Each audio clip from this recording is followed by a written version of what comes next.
আসসালামু আলাইকুম। মাইক্রোসফট ওয়ার্ডের সাহায্যে আমরা খুব সহজে একটা ক্যাশ মেমো তৈরি করব। এটা হচ্ছে একটা কোম্পানির ক্যাশ মেমো। আমরা যে কোনো দোকানের জন্য এই ধরনের ক্যাশ মেমোর প্রয়োজন হয়। মাইক্রোসফট ওয়ার্ড দিয়ে এই ডিজাইনটা আমি এখন তৈরি করব। সর্বপ্রথম আমরা নতুন একটা ডকুমেন্টস ওপেন করব। সেখানে আমরা একটা পেজ সাইজ নিব। পেজ লেআউট থেকে আমরা পেজের একটা সাইজ নিয়ে নিব, কাস্টম সাইজ। আমাদের যে আনুমানিক একটা সাইজ নিতেছি আমি 4.5, এদিকে হচ্ছে হাইট হচ্ছে 5.5। এই কাস্টম সাইজের মধ্যে আমার ক্যাশ মেমোটা আমি ডিজাইন করব। এরপর আমাকে মার্জিন সেট আপ করে দিতে হবে। মার্জিন সেট আপে এখানে অনেক বাড়তি আছে, আমি এটা একদম কমিয়ে 0.3 করে দিব।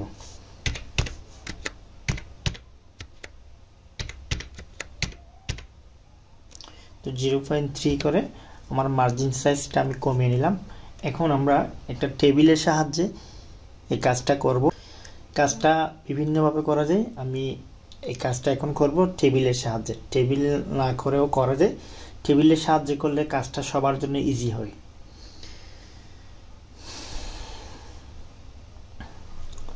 তো আমরা জানি ইনসার্ট থেকে আমরা একটা টেবিল নিয়ে নিব, আমাদের পরিমাণ মতো রো কলামগুলো নিব। আমি সাপোজ 5টা কলাম নিয়ে কাজটা শুরু করতেছি, পরবর্তীতে কম বেশি করতে হলে করে নিব। প্রথমে আমার যে প্রথম রোটাকে আমি কেটে মার্সেল করে নিব। মার্সেল করে নিলাম আমি। এই কোডটাকে আমরা টেনেও বড় করতে পারি, আবার চাইলে এন্টার দিয়ে দিয়েও আমরা বড় করে নিতে পারি। তো প্রথমে আমরা এটা বিসমিল্লাহ দিয়ে শুরু করব। এই ক্যাশ মেমোটা আমি বাংলাতেই তৈরি করতেছি। বিসমিল্লাহর পরে হবে কোম্পানির নাম।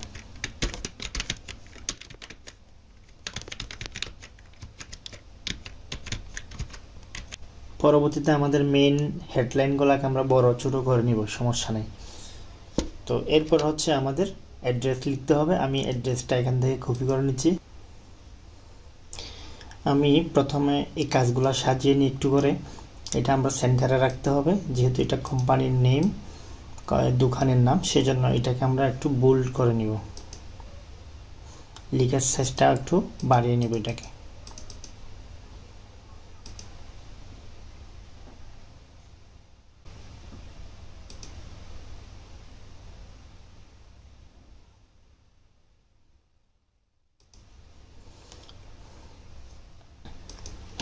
এরপর আমাদের এখানে চালান নাম লিখতে হয়, শেষের দিকে গিয়ে আমাদেরকে তারিখ লিখতে হয়।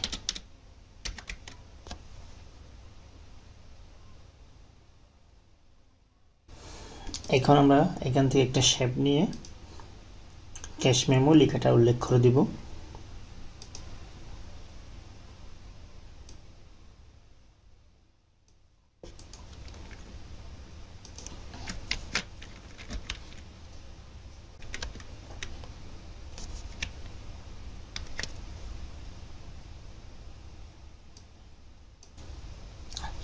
এরপর আমাদের লিখতে হবে কাস্টমারের নেম, ঠিকানা, মোবাইল নাম্বার।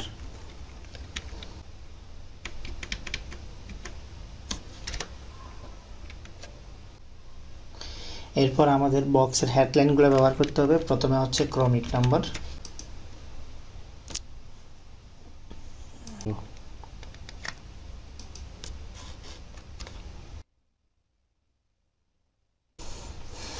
এরপর আমরা আমাদের কলামগুলো একটু সাইজ করে নিব, যেহেতু ক্রমিক নাম্বারের জন্য আমরা একটু ছোট করে নিব।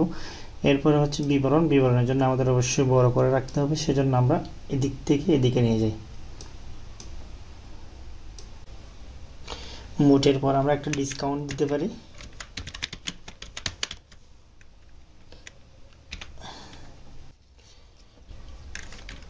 এরপর আমরা লিখতে পারি অবশিষ্ট। এরপরে ফাইনালি সর্বমোট।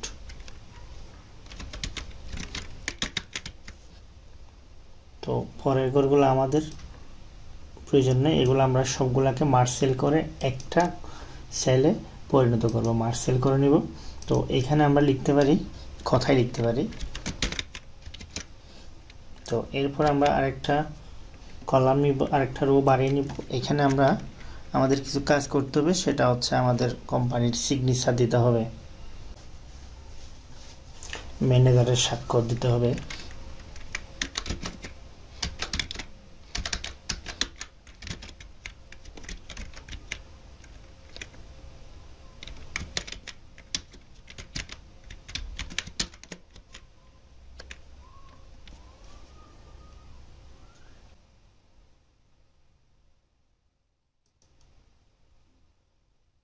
তো এরপর আমাদের এখানে এগুলা সব মার্সেল করে দিতে হবে, এগুলাকে কেটে এক করে ফেলতে হবে। লেআউট থেকে আমরা কেটে এক করে ফেলবো, মার্সেল, এইটাও মার্সেল,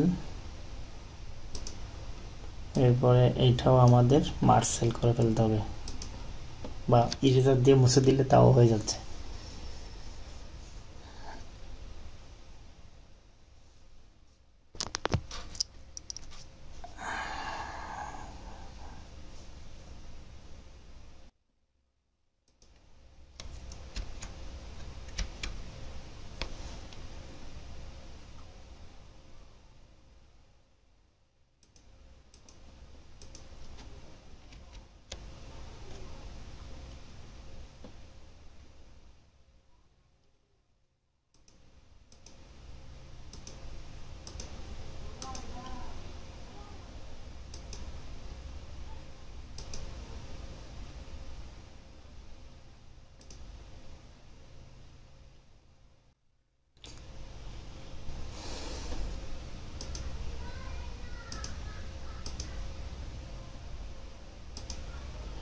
সবকিছু লিখে কমপ্লিট হয়ে গেলে আমাদেরকে কাজ করতে হবে, একটা কালার দিতে হবে। আমাদের কালারটা কিভাবে দিব, আমরা কালারটা ব্যবহার করে থাকি লেআউট থেকে পেজ কালার, এখান থেকে আমরা পেজ কালারটা ব্যবহার করে থাকি। তো এটা এই পেজ কালারটা ব্যবহার করলে আমাদের একটা প্রবলেম হয়, সেটা হচ্ছে প্রিন্টটা আসে না। প্রিন্টটা আসে এরকম আমাদের একটা কালার ব্যবহার করতে হবে। তো এখানে আমরা যখন পেজ কালার ব্যবহার করি, আমাদের এখানে যে ড্রয়িং করছি শেপ, যে শেপের কালারটা চেঞ্জ হয় নাই, ভিতরের যে ফিল কালার সেটা আমরা ঠিক করে দিব। ফরম্যাট অপশনে গিয়ে ফিল কালার, এখানে আমি নো ফিল করে দিলাম। এরপরে যে চারপাশে একটা লাইন আছে, আমি লাইনটাকে চাইলে আর একটু বড় করে দিতে পারি, খুব বেশি বড় হয়ে গেছে, আমি আর একটু ছোট করে দিই। এটা হচ্ছে ক্যাশ মেমো।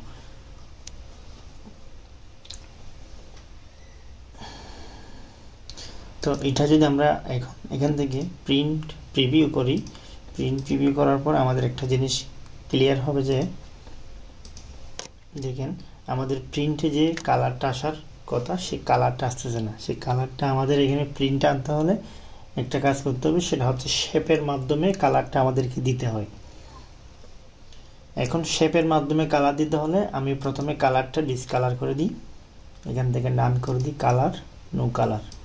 তো আমি একটা শেপ নিয়ে আসি, শেপটা হচ্ছে যে কোনো একটা শেপ নিয়ে আসবো আমরা, রাউন্ড, চারপাশে চতুর্ভুজ একটা রাউন্ড নিয়ে আসি আমরা শেপ। এই শেপটা আমি একদম পেজ বরাবর আরো বাড়তি করে আমরা এঁকে নিব, যে আমাদের পেজ যতটুকু আছে এর থেকে বাইরে পর্যন্ত আমরা নিয়ে নিব। তো এখন এই শেপটার মধ্যে আমি যে কালারটা দিব, সেই কালারটা খুব ইজিলি আমাদের প্রিন্টে চলে আসবে। আমরা যে কালারটাই ব্যবহার করব না কেন, সেই কালারটা আমাদের প্রিন্টে আসবে। সাপোজ আমি এই কালারটা দিলাম, কালারটা দেওয়ার পরে আমি এই শেপটাকে পিছনে নিয়ে যাব। পিছনে নিয়ে যাওয়ার জন্য এখানে শর্টকাট অপশন দেওয়া আছে, সেন্ড টু ব্যাক। আমরা এখানে সেন্ড টু ব্যাক অপশনে ক্লিক করলে অটোমেটিক্যালি সবগুলা পিছনে চলে যাবে। সেন্ড বিহাইন্ড টেক্সট, যতগুলা লিখে আছে সব কিছুর পিছনে চলে যাবে আমাদের এই শেপটা। এখন আমাদের ব্যাকগ্রাউন্ডে যে একটা কালার আছে, আমরা যখন প্রিন্ট প্রিভিউ করব, প্রিন্ট প্রিভিউ মানে হচ্ছে প্রিন্টে যেরকম প্রিন্ট হবে, আমাদের মেমোটা প্রিন্ট করলে যেরকম আসবে সেটা প্রিন্ট প্রিভিউতে দেখাবে। এটা হচ্ছে আমাদের প্রিন্ট প্রিভিউ। আমরা কাজটা যখন প্রিন্ট করব তখন আমাদেরকে এভাবে দেখানো হবে, এভাবে প্রিন্ট করা হবে।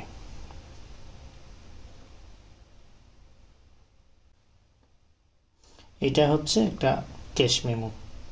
মাইক্রোসফট ওয়ার্ডের সাহায্যে খুব শর্টকাটভাবে ক্যাশ মেমোটা খুব অল্প সময়ে তৈরি করা যায়। আমরা চাইলে এই ক্যাশ মেমোটাকে কপি করে একটা পেজের দুইটা করে প্রিন্ট আউট করতে পারবো।